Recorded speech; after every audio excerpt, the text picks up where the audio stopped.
Merci, Maître Apévon. Donc, la deuxième question, effectivement, c'est de savoir pourquoi la coalition n'a pas déposé une liste commune avec le CST. Nous vous parlerons de ce que nous savons. Sans polémique. Sans polémique. Ce que nous savons, c'est que, et vous le savez aussi, ça fait un bon moment que vous nous voyez cheminer ensemble.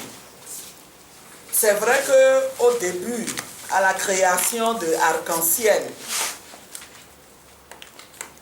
nous avons eu du mal à faire comprendre notre vision. Nous avons eu du mal à faire comprendre que Arc-en-Ciel ne s'est pas constitué pour faire concurrence au CST, mais qu'au contraire, nous nous sommes mis ensemble pour commencer à prendre en charge très tôt la question de la nécessaire union de l'opposition pour aller aux élections. C'est ça l'identité d'Arc-en-Ciel. Nous nous sommes battus, on a tout fait pour nous détruire, mais à force d'explications, nous avons pu convaincre qu'il fallait que si Arc-en-Ciel n'existait pas, il fallait la créer. Aujourd'hui, nos partenaires, nous avons dit de manière très claire dès notre création que notre partenaire privilégié, c'est le CST, avec lequel nous comptons nous battre ensemble pour obtenir les réformes dont notre pays a besoin. Nous avons commencé à cheminer avec le CST. Nous avons mené des actions ensemble, des réflexions ensemble. Et lorsque le pouvoir a voulu opérer un passage en force en faisant annoncer pour la première fois par la CENI l'ouverture des dépôts de candidature, nous nous sommes dit c'est un acte grave qu'ils viennent de poser. Asseyons-nous et réfléchissons pour dégager une position commune. Nous avons analysé les choses et nous sommes arrivés à la conclusion que on ne pouvait pas répondre à cet appel de la CENI parce que, nous ne comprenons pas qu'on puisse lancer cet appel alors que le pouvoir sait pertinemment que nous sommes demandeurs encore de dialogue pour faire les réformes ensemble. Nous ne comprenons pas la désinvolture et la liberté, disons que le pouvoir prenait avec les textes. Nous en avons conclu que l'appel de la CENI était illégal. Il fallait purement et simplement l'ignorer. Par contre, nous sommes tombés d'accord sur le fait qu'il faut prendre ça comme une alerte et commencer déjà à répondre à la question: que ferons-nous si le pouvoir refaisait les choses dans les normes, si un décret intervenait pour annoncer la date des élections? Qu'est-ce que nous ferions? Et nous sommes tombés d'accord sur le fait que, quoi qu'il en soit, nous devons aborder ces élections ensemble. Nous allons tout gérer ensemble avant, pendant et après les élections. Et ensuite, nous avons décidé de poursuivre la réflexion en petits groupes. Et cette réflexion s'est faite en petits groupes. Alors, lorsque le décret a été pris, nous avons rediscuté et nous sommes tombés d'accord que nous devrons avoir des candidatures communes. Personne n'a démenti la chose. Maintenant, dans la démarche qui a été proposée, c'est que pour faciliter l'harmonisation des listes, que chaque regroupement fasse un travail interne, de manière à ce que nous ayons à fusionner ou à harmoniser deux listes, ce qui serait plus facile que de devoir harmoniser des listes de 10 partis, parce que nous sommes au total 10. Alors sur cette base-là, Arc-en-Ciel avait commencé son travail depuis longtemps. Dès que nous nous sommes créés, nous avons mis en place une commission d'harmonisation des candidatures qui a réfléchi aux critères et qui a déjà recueilli les prétentions de chaque parti membre d'Arc-en-Ciel. Ça date de quand? D'au moins 4 mois, non? Et plus.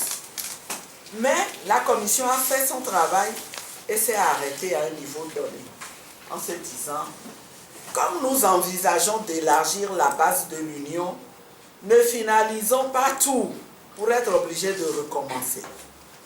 De sorte que, quand on s'est mis d'accord qu'il fallait que chacun harmonise en son sein, la commission a juste eu à finaliser le travail et nous étions prêts. Nous étions prêts, nous avons pris attache avec nos partenaires du CST et ils nous ont dit, on vient de commencer, on est là-dessus.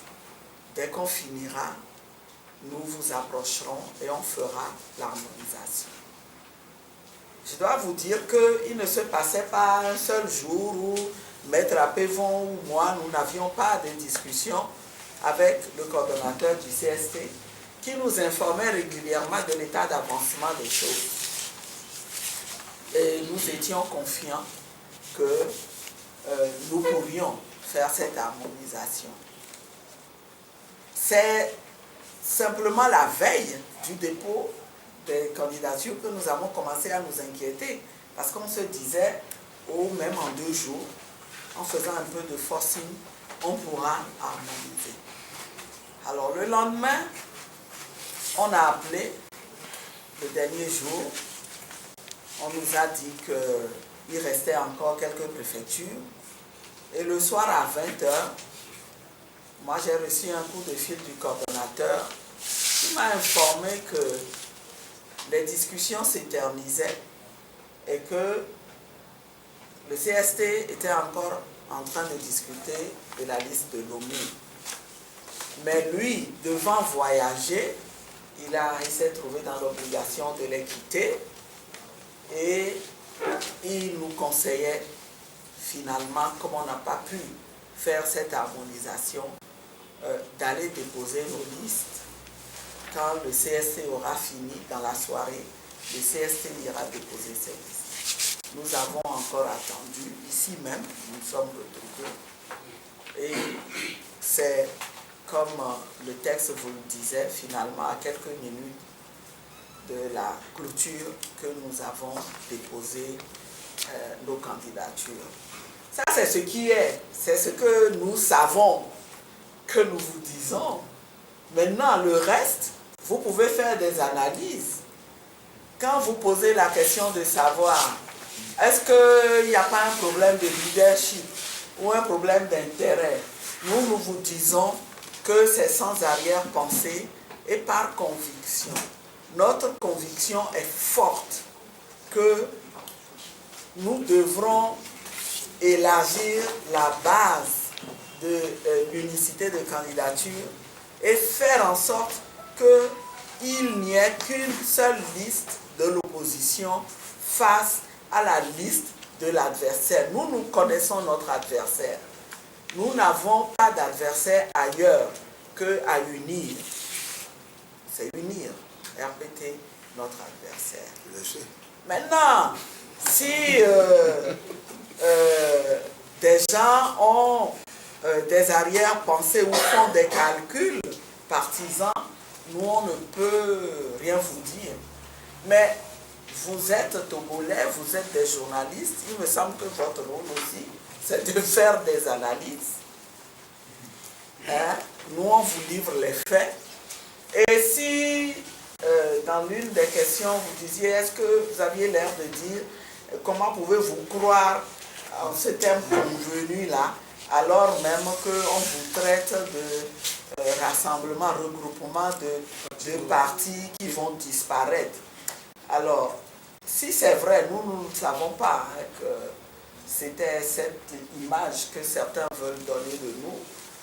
Mais si c'était vrai, je pense que l'évolution des choses montre qu'en réalité, Arc-en-Ciel aujourd'hui est une force politique sur laquelle il faut compter au Togo. Nous avons notre identité, nous avons notre vision, nous savons ce que nous voulons faire pour ce pays et nous n'avons pas l'intention d'abandonner.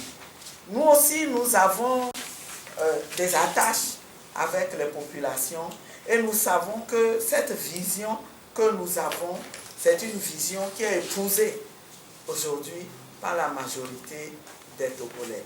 Donc s'il y a des commentaires dans ce sens-là, eh bien, les auteurs n'ont qu'à en prendre, hein, en porter la responsabilité.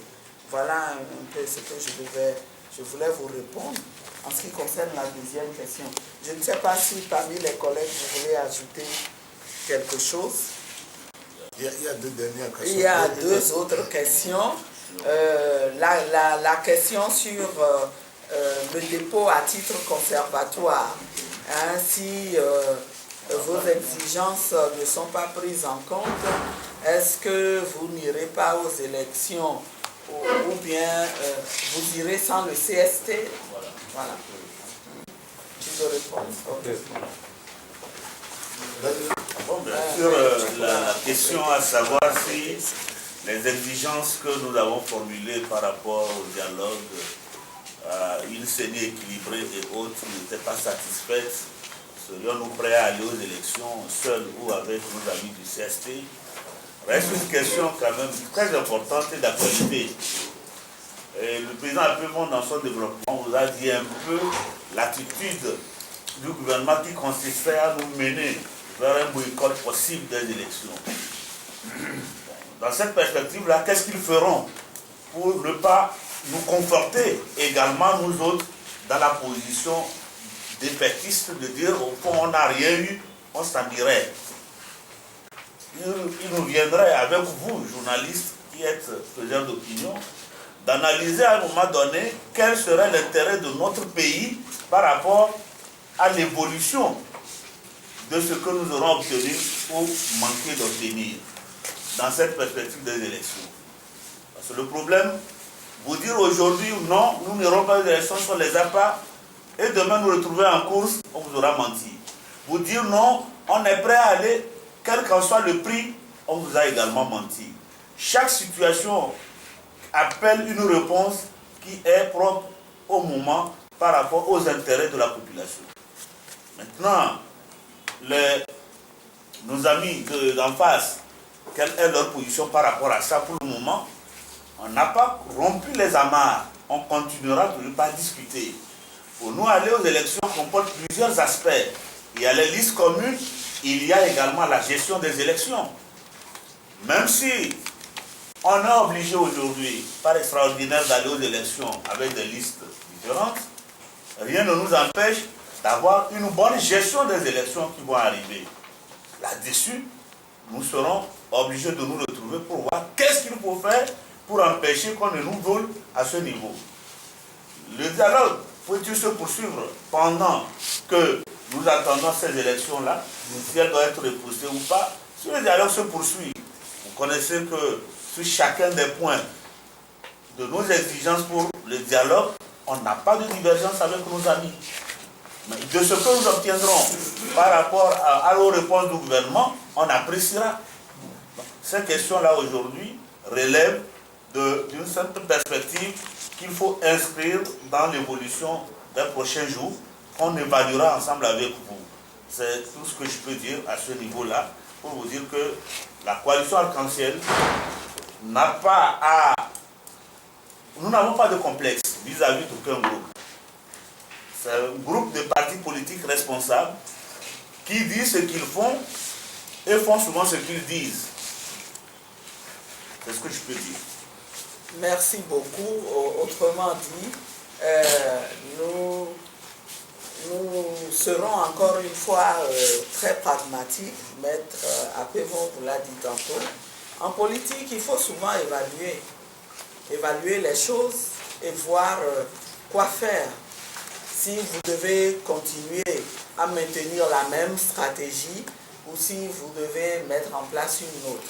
Mais ce que je voulais ajouter aussi, c'est que ce n'est pas parce que nous avons déposé, j'espère que c'est clair pour vous, c'est ressorti du texte, nous avons déposé nos dossiers, mais nous n'avons pas renoncé à nos exigences, nous n'avons pas renoncé à discuter, à pousser le pouvoir à accepter que des mesures soient prises pour améliorer les conditions de tenue de ces élections-là.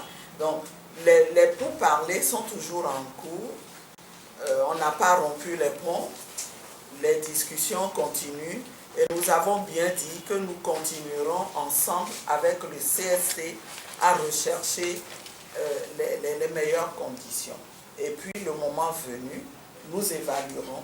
Mais une chose est sûre, on n'a pas l'intention de se laisser mener à l'abattoir. C'est à peu près qui le dit souvent. C'est toi qui utilises souvent cette formule. On ne se laissera pas mener à l'abattoir. Que le pouvoir n'y compte pas. Mais il ne faut pas qu'il compte aussi qu'en manœuvrant, il va nous mener au boycott. Est-ce que c'est clair? Voilà. Je ne sais pas si...